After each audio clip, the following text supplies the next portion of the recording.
As you can tell, it's still lockdown. Hello and welcome back to another episode of News from the Van. We have got all the sponsorship, video and miscellaneous news for you. Starting things off with sponsorship news. Red Bull and Simone Baracco appear to have parted ways. Neither party appears to have made an official statement on this though. We've brought you lots of news of riders parting ways with energy drink sponsors in recent videos. Well, now we get to bring you news of a rider getting hooked up by one. German street rider Felix Brandenburg is now riding for Monster. Joe Ferguson, aka Fergie, has bagged himself a spot on the Radio Bikes UK team, alongside Henry Logan, Jack Clark and Mike Hullock. He has also managed to pick up Demolition as a sponsor through their UK distributor Ison. If you fancy finding out more on this, there's an article up on the Ride UK site along with some photos shot by Adam Leasley. Australian park shredder Brock Horneman has picked up Volume as a sponsor, which he's announced via his Instagram. DeMarcus Paul has got himself a spot on the Etnies Pro team. And as if this wasn't enough, 2 days later he announced he's now riding for Tired Eyes Coffee. Corey Nastasio has been picked up by Fit for 2021. Fit announced this via their Instagram by saying, "If you thought 2020 was nasty, you ain't seen nothing yet."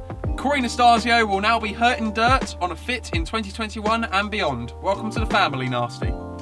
Brad Sims has managed to become the first rider in a very long time to get a sponsorship deal with Adidas. He is now riding footwear and apparel for the brand. Although it seems Brad is also dropping a sponsor. Fitbike Co have stated that following a brief text discussion with Brad, the two parties could not come to an agreement on pay for 2021, and since then Fit have been unable to contact Brad. Fit have stated that they can only assume that Brad is either doing his own thing or that he's found another brand to work with. Brad is yet to make an official statement on this. However, from looking at his Instagram, it appears that this is true and there is going to be a few more announcements to come. On to video news now. The guys at Dig have teamed up with the Loading Bay skate park in Glasgow to film a build and ride video called Modularity.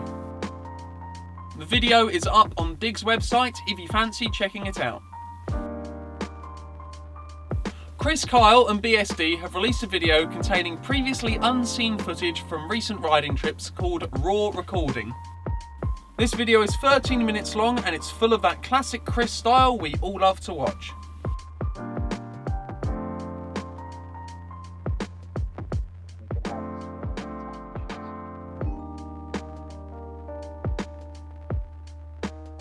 And on the topic of unseen raw footage, Garrett Reynolds has put out a video with Cinema called Lost and Found. This video is made up of raw archive footage from 2010 to 2012. Thanks to Garrett being so ahead of his time in riding, pretty much all of this footage looks like it could have been filmed yesterday.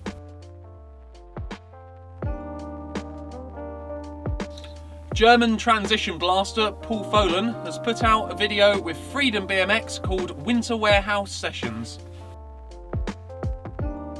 If you haven't seen this video, then you're missing out. Paul kills it.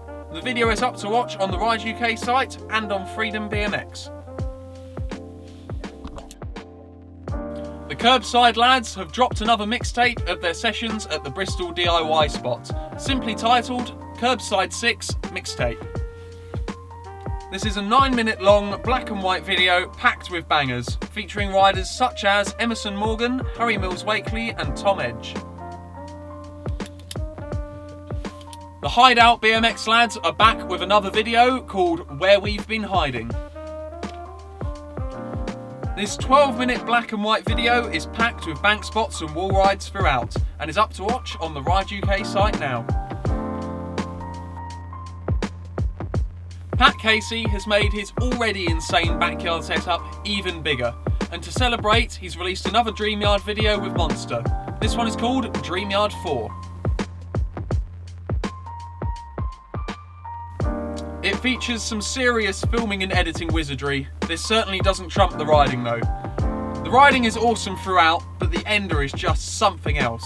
This video is up on Monster Energy's YouTube channel if you want to give it a watch. And as the final piece of video news, Scotty Crammer has just uploaded a video to his YouTube channel that I feel needs a mention. He firstly gives a crash course on why Matt Hoffman is one of, if not the most important person in our sports history.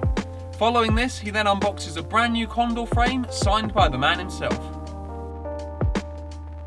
An actual real-life contest was held the other week. The BMX Triple Challenge went down in Houston, Texas.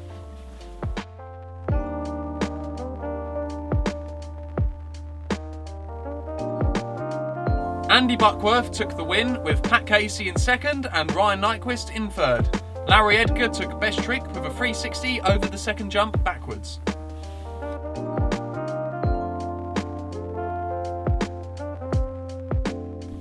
We now have a brief update on Simon Tabron for you all. We now know that the heart attack Simon suffered was caused by undiagnosed clogged arteries, and the subsequent stroke was caused by the loss of blood flow to the brain. Simon has now been back at home for a while after being discharged from the hospital. He's been rebuilding his vocabulary as this was greatly affected by the brain injury the stroke caused. Unfortunately, Simon is yet to be able to return to work, meaning he is at risk of losing his health insurance and his home. Chad Kagey's GoFundMe page for Simon is still up and running, so if you'd like to give a donation, you can find the link for that in the bio of this video. A zine has recently come out called Cup of Tea. This is 72 pages about the BMX scene in London. There are 5 interviews and some extras in this mag. If you fancy grabbing one for yourself, we will put the link in the bio of this video. And on the topic of print, it wouldn't be right if I didn't give a shameless plug here.